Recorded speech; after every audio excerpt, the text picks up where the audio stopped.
E voltamos a falar sobre o histórico pouso lunar de ontem. Dessa vez, Marcelo Zurita responde: por que é tão difícil voltar à Lua? Chegou a hora da coluna Olhar Espacial.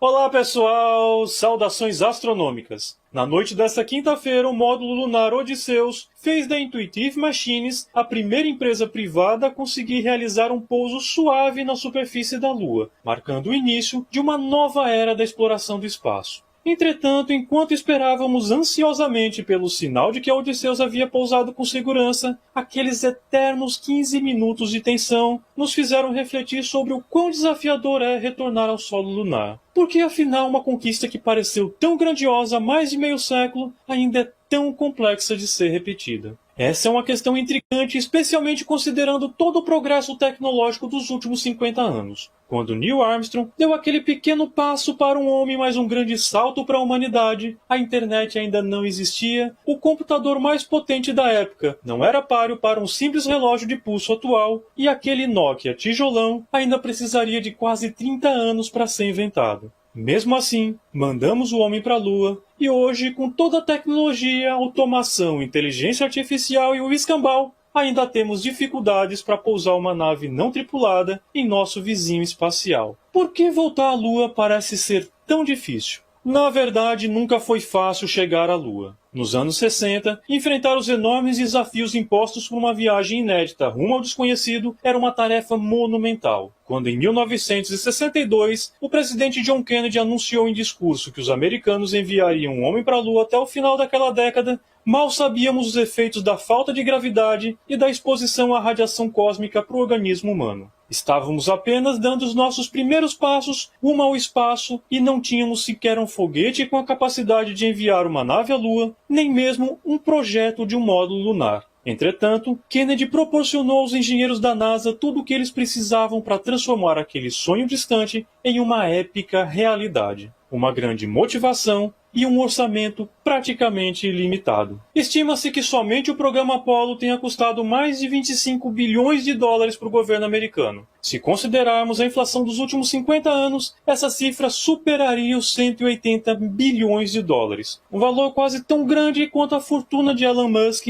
e suficiente para uma família americana média viver confortavelmente por 1,5 milhão de anos. Esses investimentos não apenas representam uma façanha financeira monumental, mas também aceleraram o desenvolvimento científico e tecnológico. Eles permitiram que uma a uma fossem removidas as barreiras que impediam a realização da maior aventura da humanidade. E a principal motivação para tamanho empenho do governo americano não era apenas científico, mas principalmente bélico. Naquele momento, os Estados Unidos e a União Soviética travavam uma guerra sem tiros, uma corrida armamentista que visava o domínio global pela superioridade militar. A corrida espacial só ocorreu porque os americanos e os soviéticos acreditavam que dominar o espaço representaria uma vantagem estratégica em caso de um conflito entre as duas nações. No entanto, o cenário global atual é significativamente diferente e os motivos que hoje nos levam de volta à Lua são outros. Ao invés da Guerra Fria, entre dois países, agora temos um ambiente com uma variedade bem maior de atores envolvidos, incluindo empresas privadas e agências governamentais de diversas nações, competindo por um valioso mercado espacial.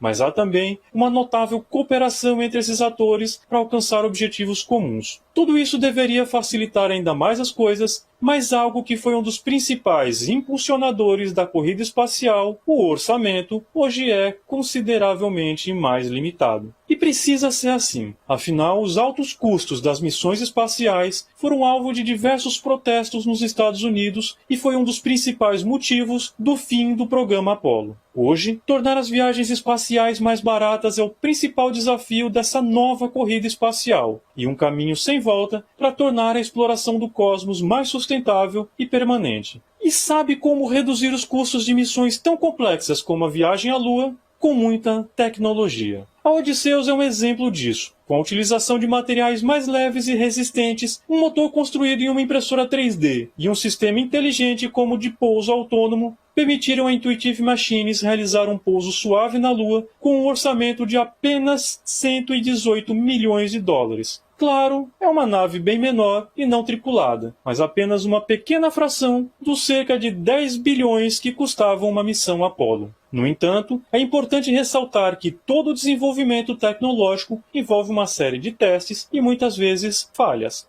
Falhas que também são úteis no amadurecimento dessas tecnologias, mas que ninguém quer que ocorram quando humanos estiverem a bordo. A segurança, que era um fator secundário durante a corrida espacial entre Estados Unidos e União Soviética, tornou-se um diferencial crucial nas missões atuais. As missões Apollo eram tão arriscadas que quando Armstrong e Aldrin se preparavam para pousar no solo lunar, o então presidente Nixon já tinha pronto um discurso para informar o mundo que os astronautas não retornariam caso algo desse errado. E por muito pouco, ele não precisou ler esse discurso, porque o módulo de pouso teve problemas e os astronautas só se salvaram graças à habilidade de Neil Armstrong em pilotar manualmente a nave nos últimos minutos da descida à Lua. E isso sem falar do drama da Apollo 13, considerado o mais bem-sucedido desastre da história da exploração espacial. Riscos desse nível são inaceitáveis no cenário atual, principalmente porque a exploração espacial agora não está associada a nenhuma estratégia militar. Além disso, não buscamos apenas repetir os feitos grandiosos do programa Apollo. O novo paradigma, que começou a se tornar realidade com o pouso da Odysseus, envolve a exploração comercial das viagens lunares e o estabelecimento definitivo da humanidade na Lua,